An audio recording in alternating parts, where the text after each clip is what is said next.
I've fallen into that trap of like thinking, what do DJs actually do sometimes? Like is it fair to say that the actual production of the track's harder than the live performance of it? Well, because I actually legitimately don't know what the fuck you're doing up there. Like when you're doing the music and you're fucking not much fanging around. Not much. It's a bit more of a performance, I imagine, than the actual production of the song is the hardest part. I mean, yeah. I mean, the thing is, DJing, if you break it down in what you're doing up on that stage, you're not really doing very much, are you? You just like sit up there, you play a song. As long as you can tap a song in beat and get it in beat and not in really. time, you also do have to be a very good performer, because when the fucking DJ is like, you got to have an aura about you. When you got Timmy Trump or Will Sparks is very good at it. I've seen Will Sparks play fucking 5,000 times. Yeah. Like Will Sparks, excellent at amping up a crowd. He's a great performer, isn't he? Very good at amp. Like you want to get as fucking hammered as possible when he's on stage. Or like who else? So one of my best friends, Zach, his auntie is a DJ called DJ Julia Fox. Yeah, I've heard of her. She's fucking so good behind this. She just played a set in Melbourne at Rev's pregnant. Yeah, right. She just had her baby. But she's like committed. Big fucking DJ. She has a massive following in Europe. I'm pretty sure she's like a big over in Ibiza. She plays Tomorrowland and shit. But I'm pretty sure her style is pretty trancey as well. She's very good. But yeah, it's hard to... I've always wondered, like, what are they actually doing up there? Like, you know what I mean? And no, I'm not saying that in a rude way. I've always legitimately wondered, like, are you mixing the tracks on the fly? Like, are all the tracks separate and you're fucking, like, mixing them on the fly and adding your snares and shit? Or, like, is it all preloaded and you're just fucking adjusting volume levels? Yeah.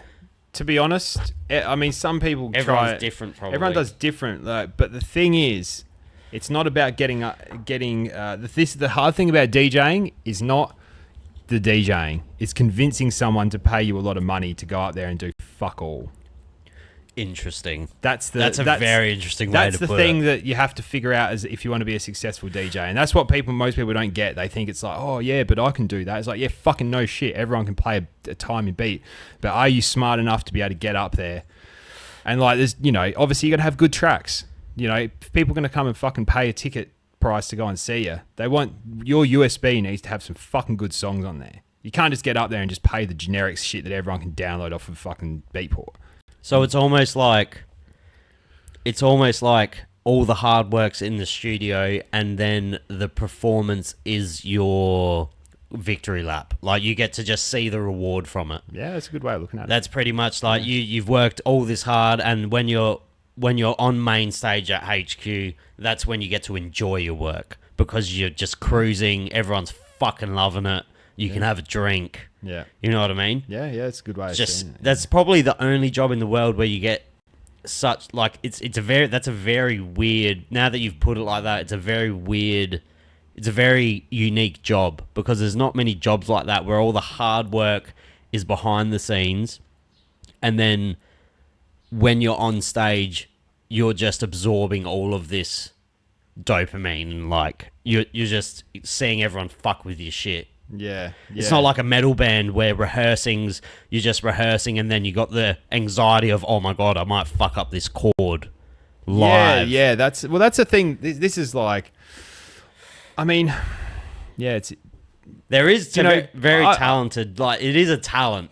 Yeah, I mean, you can't, there is like a bit of a playing a good set and knowing the songs to play and stuff like that. But, you can't take it away. I mean, this is the thing. Like, I think if you pull everything back down to basics, everything is just black and white. But the thing is, the magic of, some DJs, when they get up there and they play a fucking good set, but you can't really put your finger on what was so good about it. It's because they have, like, it's just some magic, It's like...